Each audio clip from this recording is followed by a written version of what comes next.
যদি আপনার মনে হয় যে দেয়ালে পিঠ থেকে গেছে, কেউ কিছু করতে পারছে না আপনার জন্য, আপনি পরিপূর্ণ ইয়াকিনের সাথে, দৃঢ় বিশ্বাসের সাথে এই 4টা আমল নিয়মিত করবেন। এবং আমি বহু মানুষকে পার্সোনালি এটার পরামর্শ দিয়েছি, ওনারা আমল করেছেন, আমল করে উপকৃত হয়েছেন। এরকম বহু মানুষ আছেন। বৃদ্ধ মানুষ, বাবা ক্যান্সারে আক্রান্ত হয়েছেন অনেক দেরিতে, আল্লাহ তাআলা অলৌকিকভাবে সাহায্য করেছেন।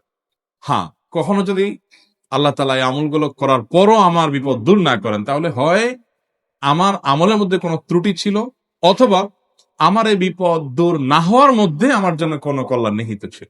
আল্লাহ তাআলা আমার দোয়া কবুল করে যে উপকার হতো তার চাইতে বেটার কিছু হয়তো আমাকে দিবেন, এই ইয়াকিন একজন ইমানদারের থাকবে। সে 4টা আমলের 1 নম্বর হলো ইস্তিগফারের আমল। ইস্তেগফার। আপনি ফেঁসে গেছেন কোন জায়গায়, কোন উপায় পাচ্ছেন না, আপনি ইস্তেগফার করতে থাকেন।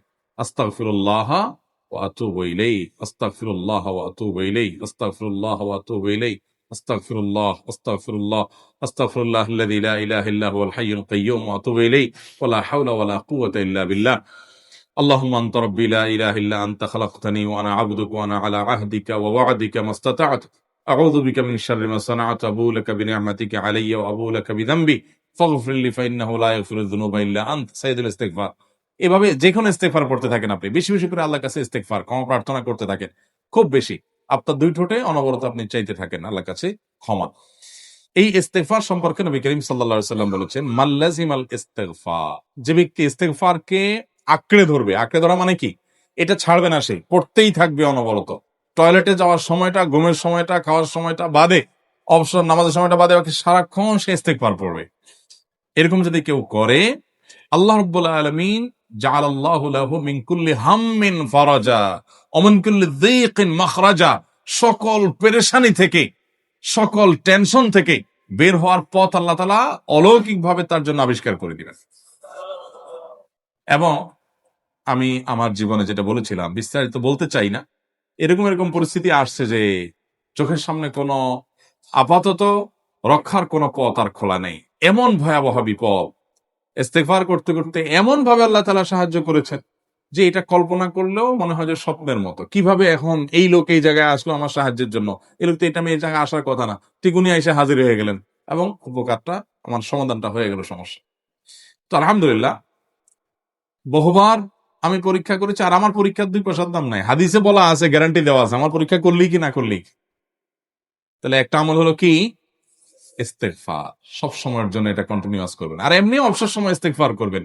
আরবদের মধ্যে সৌন্দর্য আছে, তারা বিভিন্ন ডাক্তারের ওয়েটিং রুমে বা বিভিন্ন জায়গায় মানুষ যেখানে অপেক্ষা করে পাবলিক প্লেস গুলোতে লিখে রাখে ইস্তেগফার করুন।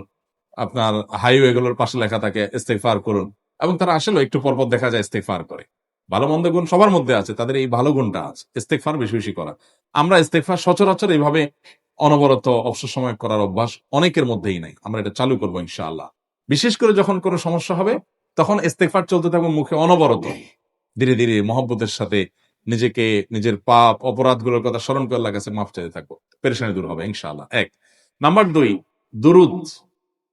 নবী করিম সাল্লাল্লাহু আলাইহি সাল্লামের প্রতি দুরুদ পাঠ করা, এটা যদি আপনি নিয়মিত করতে থাকেন মহব্বতের সাথে, আল্লাহুম্মা সাল্লি আলা মুহাম্মদ ওয়া আলা আলি মুহাম্মদ কামা সাল্লাইতা আলা ইব্রাহিম ওয়া আলা আলি ইব্রাহিম ইন্নাকা হামিদুম মাজিদ, আল্লাহুম্মা বারিক আলা মুহাম্মদ ওয়া আলা আলি মুহাম্মদ কামা বারাকতা আলা ইব্রাহিম ওয়া আলা আলি ইব্রাহিম ইন্নাকা হামিদুম মাজিদ। আপনি একবার ছোট দুরূদ যদি পড়েন, সাল্লাল্লাহু আলাইহি ওয়াসাল্লাম, সাল্লাল্লাহু আলাইহি ওয়াসাল্লাম, আল্লাহুম্মা সাল্লি আলা মুহাম্মদ ওয়া আলা আলি মুহাম্মদ, শুধু এইটুকু পড়েন। জাযাল্লাহু আন্না মুহাম্মাদাম মা হুয়া আহলু, শুধু এইটুকু পড়েন। আপনি এভাবে যেই কোনো দুরূদ নবী করিম সাল্লাল্লাহু আলাইহি ওয়াসাল্লামের প্রতি যদি পড়েন এবং পড়তে থাকেন অনবরত, ইস্তিগফারের পাশাপাশি দুরূদটা, দুরূদের ক্ষেত্রে নবী করিম সাল্লাল্লাহু আলাইহি ওয়াসাল্লাম বলেছেন যে এইটা তোমার জন্য যথেষ্ট হয়ে যাবে। তুমি যদি আল্লাহর কাছে আর কোনো দোয়া করতে না পারো, শুধু দুরূদটা পড়ো, তোমার সব পেয়ে যাও, কিচ্ছু লাগবে না। এক সাহাবী বলছেন, রাসূলুল্লাহ, আমার দোয়ার মধ্যে দুরূদ কত পার্সেন্ট রাখবো? আমি তো আমার অনেক কিছু আল্লাহর কাছে চাইবো, দুরূদ মানে তো নবীজির জন্য দোয়া, মানে আমার জন্য তো আমি দোয়া করবো, আপনার জন্য দোয়া কত পার্সেন্ট করবো? 1/3, 1/4, তারপরে হাফ, এবার বিভিন্ন পার্সেন্টেজ বলছিলেন তিনি। নবী করিম সাল্লাল্লাহু আলাইহি ওয়াসাল্লাম বলেছেন যে হ্যাঁ, এর বেশি করতে পারলে আরো ভালো, আরো ভালো। তো ভদ্রলোক এর বেশি, ওই সাহাবী রাদিয়াল্লাহু তাআলা আনহু, তিনি এর বেশি বাড়াতে একটা পর্যায়ে বলছেন যে আমি সব দোয়া আপনার জন্য করি। নবী করিম সাল্লাল্লাহু আলাইহি ওয়াসাল্লাম বলেছেন, তাহলে তোমার আর কোনো দোয়াই করতে হবে না, এর মধ্যে সব দোয়া চলে আসবে। কারণ আপনি যদি বলেন আল্লাহ আপনার নবীর প্রতি আপনি রহমত নাজিল করেন, আপনার নবীর প্রতি আপনি শান্তি নাজিল করেন, আপনি যেটা দোয়া করেন, তো আল্লাহকে আল্লাহর নবীর প্রতি আপনি রহমত নাজিল করতে বললে আল্লাহ তাআলা আপনার প্রতি রহমত নাজিল করবেন কি করবেন না? আপনি কাউকে খুশি করতে চান, কার কাছ থেকে কিছু আদায় করতে চান, তার ছেলেটারে যদি হাদিয়া তোফা দেন, আদর যত্ন করেন, তো বাই ডিফল্ট অটোমেটিকলি ওই লোকের সিম্পেথি আপনার দিকে আসবে কি আসবে না? চোখ বন্ধ করে আসবে। তো আল্লাহর নবীর জন্য যখন আপনি দোয়া করবেন তখন আল্লাহ তাআলা আপনার প্রতি রহমত নাজিল করবেনই, এটা নবী সাল্লাল্লাহু আলাইহি ওয়াসাল্লামের ওয়াদা। যে কোনো পেরেশানি, তিনি আরো বলেছেন যদি কেউ দুরূদের আমল করে নিয়মিত, আল্লাহ রাব্বুল আলামিন তার সকল পেরেশানির জন্য যথেষ্ট করে দিবেন। এই আমলটাকে সবগুলো দূর করার জন্য যথেষ্ট হয়ে যাবে। এই দুরূদের আমলটা আমি দেখেছি সুবহানাল্লাহ গুলির মতো কাজ করে। আজকের ঘটনা, এক ভদ্রলোক সকালে একটা টেলিভিশন চ্যানেলে, বেসরকারি চ্যানেলে প্রোগ্রাম শেষ করে নামছিলাম লিফটে, তো উপস্থাপক উনি বলছিলেন যে ভাই, মানে দুরূদের আমল পড়ে আমি কিছুদিন আগে একটা ইয়াতে মানে এমন একটা অবস্থা যে এইটা থেকে বের হওয়ার কোনো পথ আর নাই, শুরু করলাম দুরূদ অনবরত, এরপরে আল্লাহ তাআলা আমাকে এমন ভাবে উদ্ধার করলেন আমি কল্পনা করতে পারি। আলহামদুলিল্লাহ, এই আমলগুলো করে অনেক ভাইরা আমাকে অভিজ্ঞতা জানাইছেন যে আলহামদুলিল্লাহ তাদের অভিজ্ঞতা অলৌকিক। হ্যাঁ, ওই যে বললাম, কখনো যদি আল্লাহ তাআলা আপনার দোয়া কবুল না করেন, তাহলে হয় আমার ত্রুটি আছে, আর না হলে আমার জন্য আল্লাহ তাআলা এর চেয়ে বেটার কিছু রেখেছেন, আমি সেই ইয়াকিন রাখবো ইনশাআল্লাহ বিইذنিল্লাহ। আর এই দোয়াতে সমাধান হবেই হবে, সে বিশ্বাস থাকতে হবে। নবী করিম সাল্লাল্লাহু আলাইহি ওয়াসাল্লাম বলেছেন, হাদিসে কুদসিতে আল্লাহ বলেছেন, আনা ইনদা যান্নি আবদি বি, বান্দা আমার প্রতি যেমন ধারণা করে আমি তেমন আচরণ করি। এখন আপনি যদি চিন্তা করেন, করে দেখি হয় কিনা, দেখি ট্রাই করি, তাহলে ওই আল্লাহ তাআলা বলবেন ঠিক আছে দেখতে থাক। আপনি যদি ইয়াকিন করেন যে না, নবী করিম সাল্লাল্লাহু আলাইহি ওয়াসাল্লাম যে বলেছেন অতএব সেটা হবেই, আর আল্লাহ রাব্বুল আলামিনের কাছে আমি ওইভাবেই চাবো যে আল্লাহ দিবেনই, আমি নিয়েই ছাড়বো, ইনশাআল্লাহ গুলি মিস হতে পারে, আপনার দোয়া মিস হবে না। ওই ইয়াকিন, ওই ঈমান আমার মধ্যে আনতে হবে, চেষ্টা করবো তো ইনশাআল্লাহ। তাহলে দুইটা আমল হলো, ইস্তেগফার আর দুরূদ। 3 নম্বর আরেকটা আমল হলো দোয়া ইউনুস। দোয়া ইউনুস, লা ইলাহা ইল্লা আনত সুবহানাক ইন্নী কুনতু মিনাজ জালিমিন। বেশি বেশি পড়তে থাকবেন, যখন বিপদে পড়বেন ইস্তেগফার আর দুরূদ পড়বেন সবচেয়ে বেশি, আর মাঝে মধ্যে দোয়া ইউনুস, লা ইলাহা ইল্লা আনত সুবহানাকা ইন্নী কুনতু মিনাজ জালিমিন। আল্লাহ সুবহানাহু ওয়া তাআলা কোরআনে কারিমে এই দোয়ার পরে বলেছেন, ওয়া কাযালিকা নুনজিল মুমিনিন।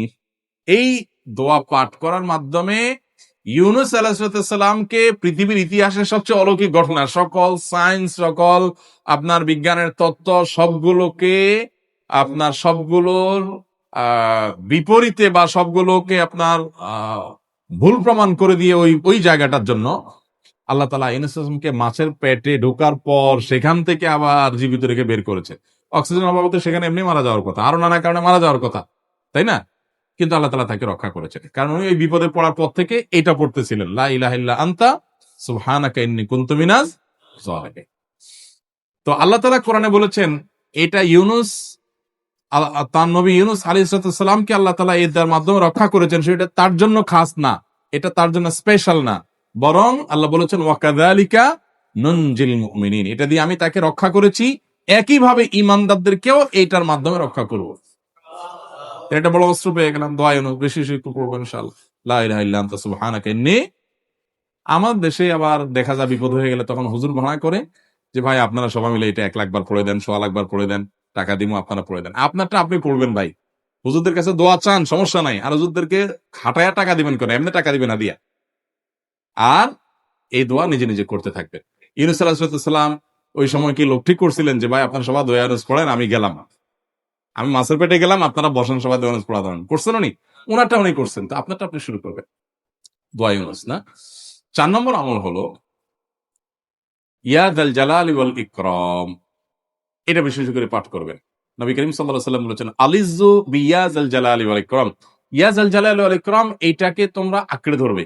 ইয়া যাল জালালি ওয়াল ইকরাম মানে কি? এটা আল্লাহকে ডাকা, আর কিছু না, এবং হাদিসে বর্ণিত দোয়া, এটা মাসনুন দোয়া। ইয়া যাল জালালি ওয়াল ইকরাম মানে হে মহা ক্ষমতার অধিকারী, প্রতাপশালী এবং সম্মানের মালিক। এটা বলার মানে হলো আল্লাহর কাছে নিবেদন করা, যেহেতু আপনার প্রতাপ আছে, আপনার জালাল আছে, আপনার বড়ত্ব আছে, হে বড়ত্বের অধিকারী এবং হে সম্মানের অধিকারী, আপনার যেহেতু আল্লাহ তাআলা এটা, আপনার যদি এটা আছে, অতএব হে আল্লাহ আপনি আমাকে এটা দান করুন, আপনার সেখান থেকে আমার প্রতি রহম করুন, আপনার সেখান থেকে আমাকে, আপনার বড়ত্ব থেকে আমাকে আপনি হেফাজত করুন, আপনার একরাম থেকে আমাকে আপনি আপনি আমাকে রহম করুন। তো সেই দোয়া আল্লাহ তাআলার কাছে নিবেদন করতে পারি, ইয়া যাল জালালি ওয়াল ইকরাম। এর পাশাপাশি তাহাজ্জুদের নামাজ এবং যে কোনো নফল নামাজ। কারণ নবী সাল্লাল্লাহু আলাইহি সাল্লাম ইজা হাযাবাহু আমরুন সাল্লা, নবীজি সাল্লাল্লাহু আলাইহি সাল্লামের কোন পেরেশানি শুরু হলে আগে ওযু করে 2 রাকাত নামাজ পড়তেন। ওযু করে 2 রাকাত নামাজ পড়তেন। আমাদের যখন পেটে ব্যথা শুরু হয়, আগে কার কথা মনে পড়ে? ডাক্তারের কথা মনে পড়ে। যখন গায়ে জ্বর আসে, সবার আগে মনে পড়ে কিসের কথা? নাপা, নাপা। ঠিক না? জ্বর আসছে গায়ে, সবার আগে আমরা কি চিন্তা করি? নাপা। নাপা আপনি চিন্তা করেন, খান, নিষেধ না তো। ওষুধ গ্রহণ করা সুন্নত। নবী সাল্লাল্লাহু আলাইহি সাল্লাম নির্দেশ করেছেন ওষুধ সেবন করতে, আপনি করেন, ভালো কথা।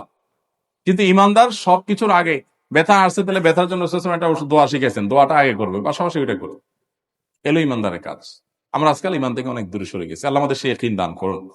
তাহাজ্জুদের সময় দোয়া, অনেক বেশি দোয়া কবুল হয়। তাহলে এই 4টা আমল ইনশাআল্লাহ আপনাকে এই ভয়াবহ বিপদ থেকে উদ্ধার করার জন্য সাহায্য করবে ইনশাআল্লাহ। সেই ইয়াকিন নিয়ে করবেন। সেই সাথে as-সাদাকা তারদুল বালা, দান সদকা করা, অন্যান্য যে আমলগুলো আছে টুকটাক সেগুলোর সাথে সাথে চালানো। বাকি এই 4টাকে বেসিক্যালি একটু জোরালোভাবে করতে থাকেন।